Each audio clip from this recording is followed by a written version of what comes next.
नमस्कार। ये रामायण कथा पूरी तरह से श्रीमद् वाल्मीकि रामायण के ऊपर आधारित है। यदि आप इसका निरंतर श्रवण करते रहना चाहते हैं तो इस चैनल को सब्सक्राइब जरूर कर लें और आगे आने वाली सभी पॉडकास्ट के नोटिफिकेशन के लिए बेल आइकन को भी ज़रूर से प्रेस कर दें। अब हम सुनेंगे 71वां सर्ग, अतिकाय का भयंकर युद्ध और लक्ष्मण के द्वारा उसका वध। अतिकाय ने देखा, शत्रुओं के रोंगटे खड़े कर देने वाली मेरी भयंकर सेना व्यथित हो उठी है।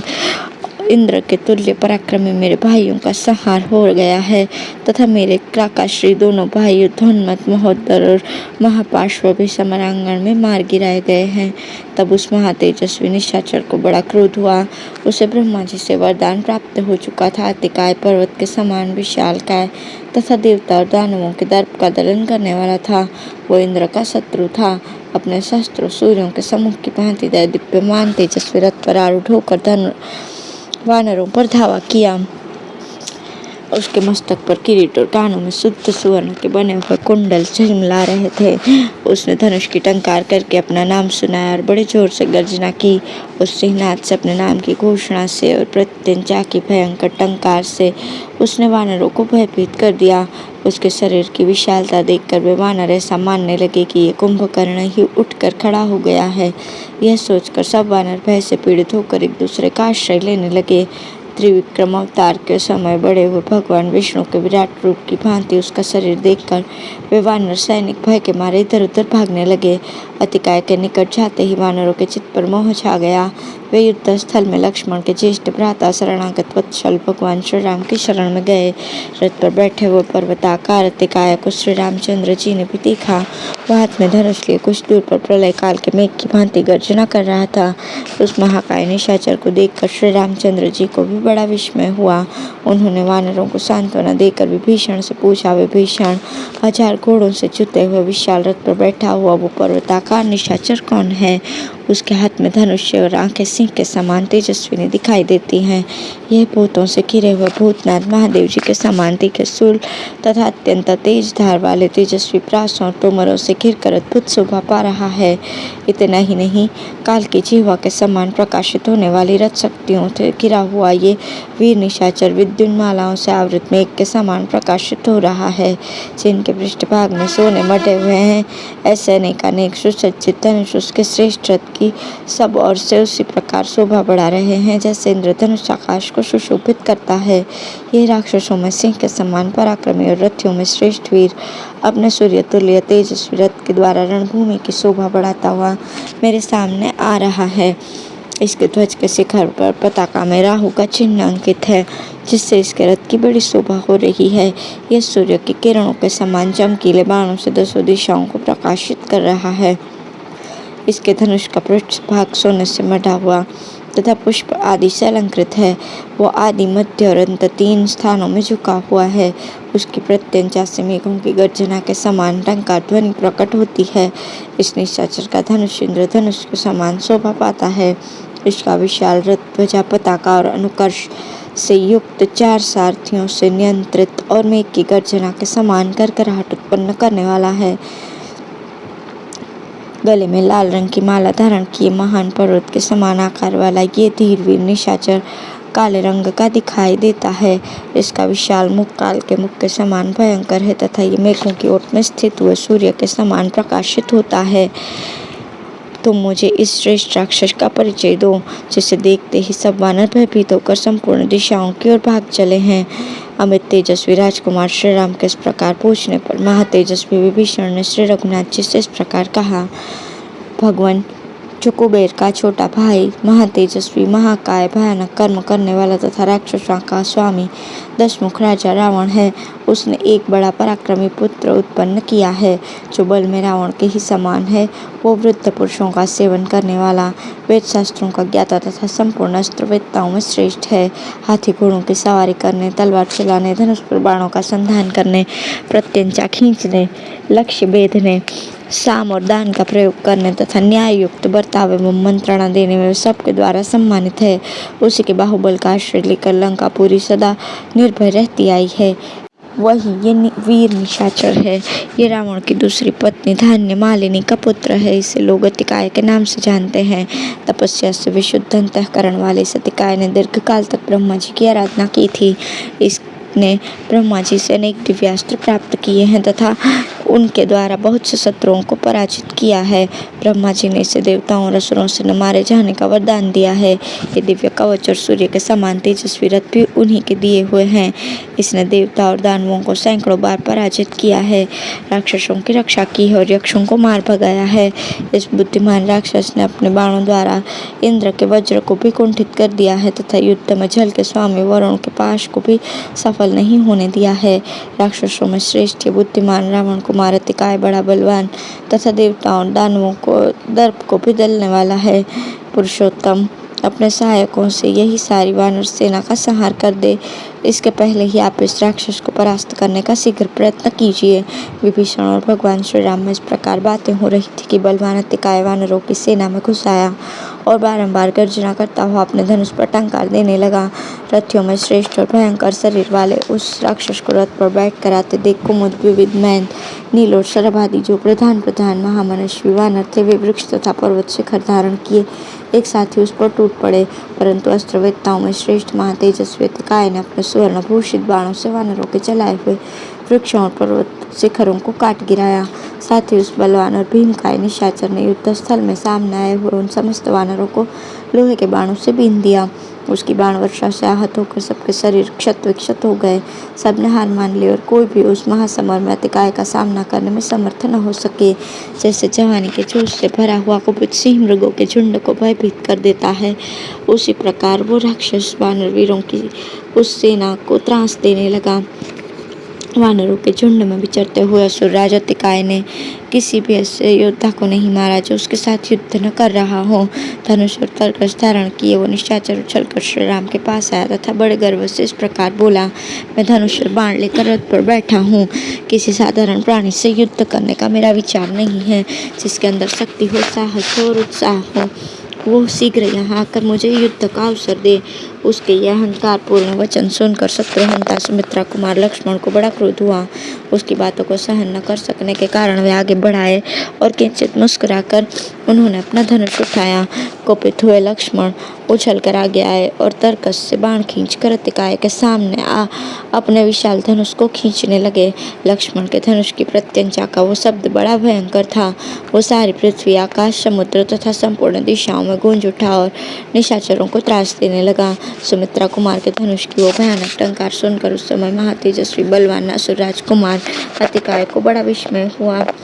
उसने लक्ष्मण को अपना सामना करने के लिए उठा देख रोष से भर गया और तीखा बाण हाथ में लेकर इस प्रकार बोला, लक्ष्मण तुम अभी बालक हो, पराक्रम करने में कुशल नहीं हो, अतः लौट जाओ। मैं तुम्हारे लिए काल के समान हूँ। मुझसे जूझने की इच्छा क्यों करते हो? मेरे हाथ से छूटे हुए बाणों का वेग गिरिराज हिमालय भी नहीं सह सकता, पृथ्वी और आकाश भी उसे सहन नहीं कर सकते।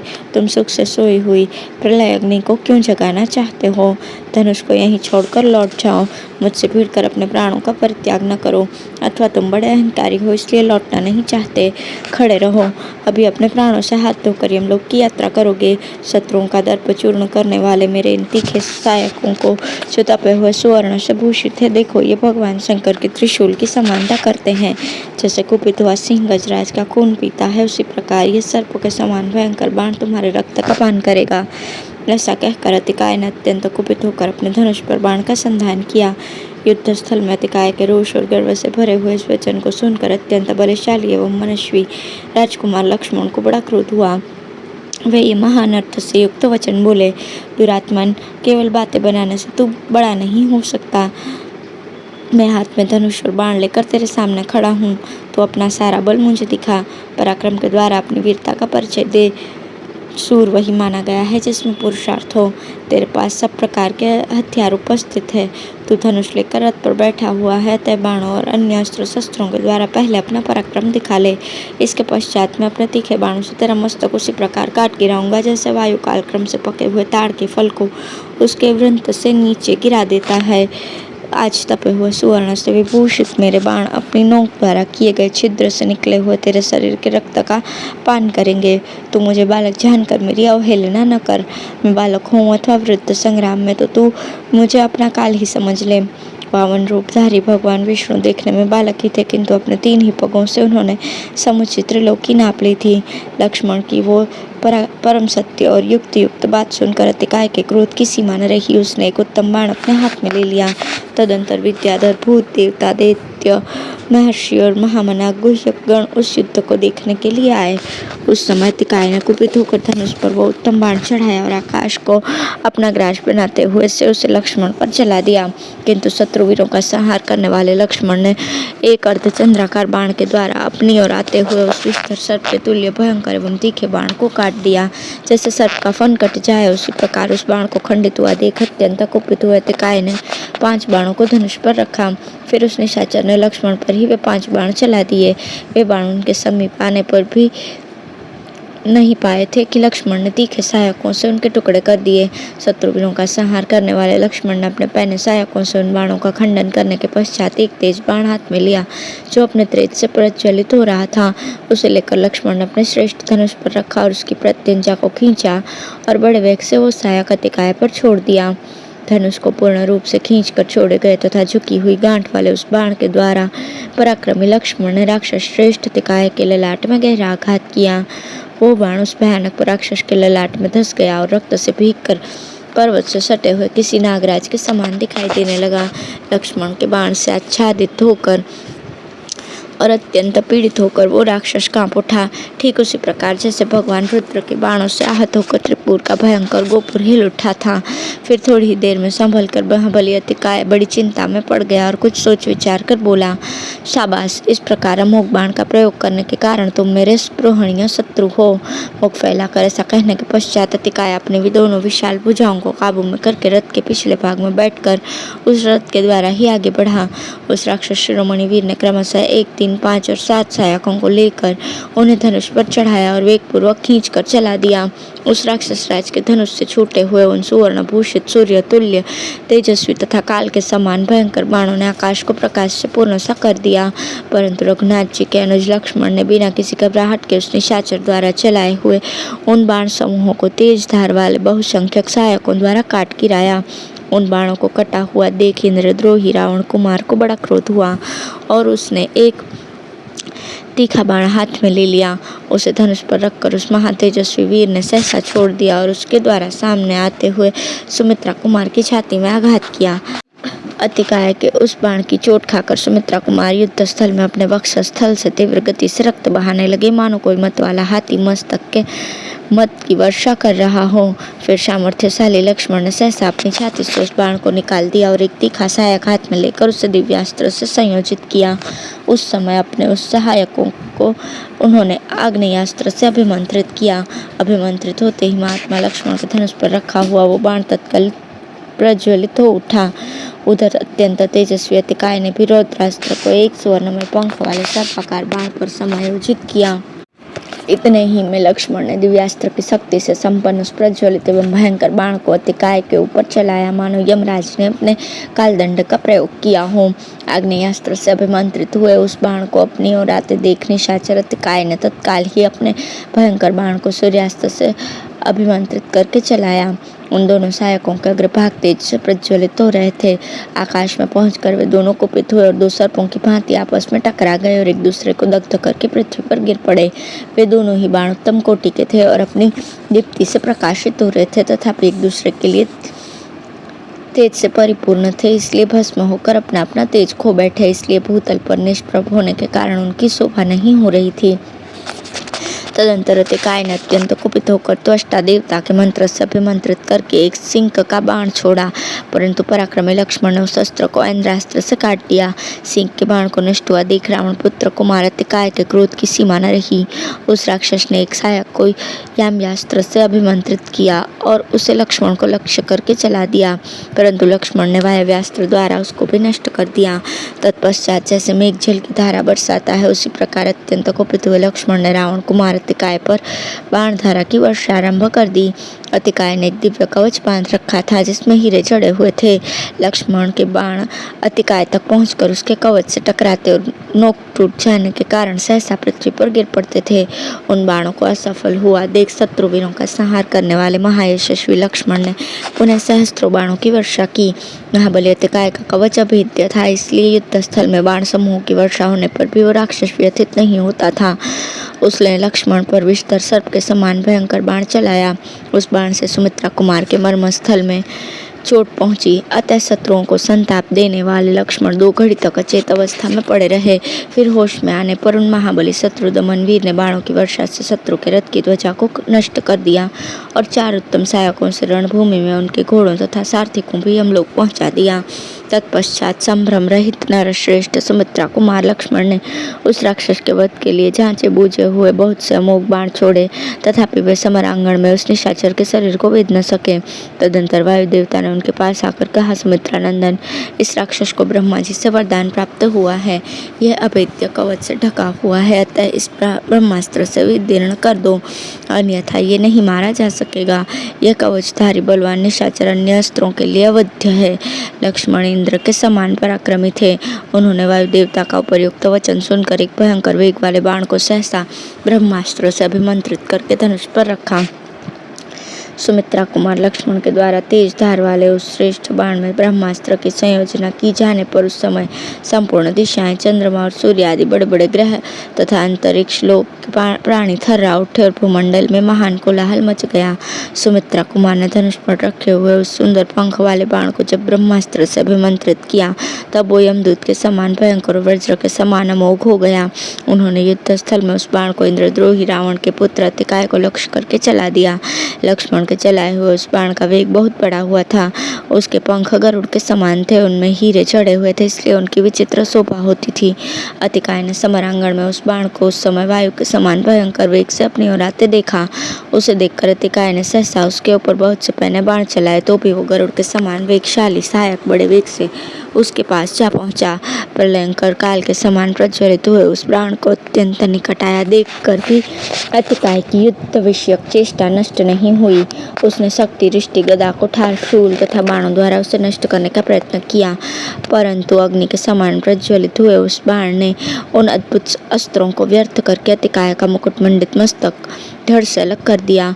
लक्ष्मण के बाण से कटा हुआ राक्षस का वो सिर त्राण से रहित मस्तक हिमालय के शिखर की भांति सहसा भूमि पर जा पड़ा। उसके वस्त्र और आभूषण सब और बिखर गए।